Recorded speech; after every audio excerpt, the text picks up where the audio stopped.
Baik, ini adalah hasil laporan dari masing-masing reporter saya. Ya baik, terima kasih kepada Tiara. Di sini saya akan menyampaikan kesimpulan yang berjudul meningkatkan kualitas pendidikan di era Pak Prabowo. Menurut Presiden Prabowo Subianto, menegaskan pendidikan merupakan prioritas yang sangat tinggi. Hal itu karena dapat mencerdaskan kehidupan bangsa. Mencerdaskan kehidupan bangsa merupakan suatu hal yang mutlak yang harus dilakukan. Menurut Pak Imam Zanatul Hairi, Kepala Bidang Advokasi Perhimpunan Pendidikan dan Guru P2G, Pak Imam setuju bahwa 10-5 tahun terakhir pendidikan itu harus dikaji dan dievaluasi. Pak Imam sangat berharap jika janji-janji kampanye itu dapat terrealisasikan, sangat berdampak bagi guru maupun murid. Untuk meningkatkan mutu di Indonesia harus dikaji terhadap program Merdeka Belajar lalu dievaluasi. Sekian, terima kasih. Saya lanjutkan kepada rekan saya yaitu Pina. Saya, Pina Santika, akan membahas dari kelompok MBKM. Adapun dari kelompok MBKM dengan judul Strategi Kemendikbud Atasi Kualitas di Daerah Terpencil. Adapun strategi yang pertama yaitu ada 3T, tertinggal, terluar, dan terdepan.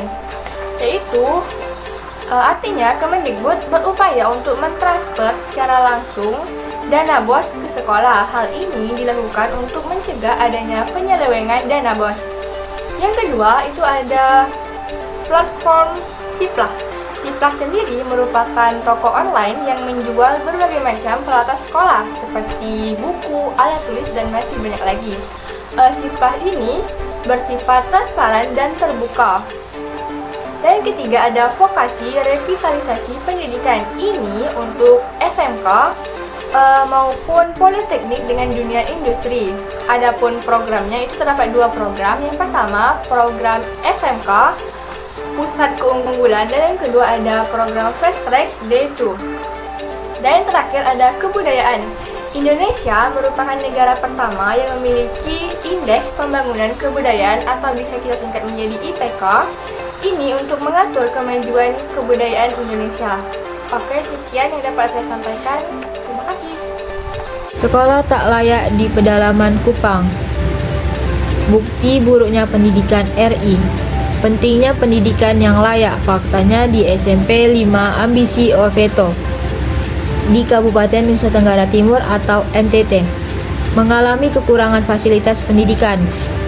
Gedung sekolah yang terbuat dari kayu mulai rusak dan atap terbuat dari daun lontar memiliki lubang sehingga air hujan yang masuk ke dalam kelas. Hal ini menyebabkan ketidaknyamanan dalam kegiatan proses belajar mengajar dan memaksa murid-murid untuk mengungsi ke kelas lain saat hujan. Kondisi ini mencerminkan ketidaknyamanan layanan pendidikan di Indonesia. Sekolah-sekolah di pedalaman Kabupaten Kupang, Nusa Tenggara Timur masih menghadapi tantangan yang layak. Beberapa sekolah memiliki kondisi bangunan yang sangat tidak memadai dengan atap dan dinding dari bahan sederhana seperti bambu dan daun lontar. Infrastruktur yang buruk membuat para siswa dan guru rentan terhadap cuaca yang ekstrim. Selain itu, faktor seperti akses yang sulit, rendahnya ekonomi masyarakat, serta keterbatasan tenaga pengajar memperburuk situasi ini, menunjukkan perlunya perhatian lebih dari pemerintah untuk memperataan pendidikan di wilayah-wilayah. Kualitas pendidikan di Indonesia masih rendah, mengalami penurunan yang signifikan, yaitu karena pergantian kurikulum dari K13 ke kurikulum Merdeka. Bahwa dengan pergantian kurikulum, banyak anak yang belum bisa membaca dan menghitung. Kualitas pendidikan di Indonesia mengalami penurunan yang signifikan dengan berbagai faktor penyebab yang perlu ditangani untuk mencegah bencana demografis. Pendidikan di Indonesia tidak dapat mendapatkan perhatian serius dalam investasi kebijakan, mengakibatkan kualitas Indonesia masih rendah di dalam pendidikan, termasuk berbagai beberapa aspek yang dapat dilakukan, yaitu termasuk dukungan pendidikan, infrastruktur bagi guru dan orang tua, pendanaan sektor pendidikan itu juga penting. Menyediakan layanan pendidikan yang berkualitas tanpa diskriminasi. Bisa kita simpulkan dari penjelasan kelompok kalkulus bahwa Meridiana berbicara tentang kondisi pendidikan Indonesia sekarang ini. Dia bercerita bahwa masalah yang dihadapi siswa adalah salah satunya kurikulum yang terlalu padat dan sistem belajar yang fokus ke hafalan daripada pemahaman. Menurut Meridiana, dengan adanya sistem ini, siswa jadi kehilangan semangat belajar dan kurangnya mengembangkan posisi diri.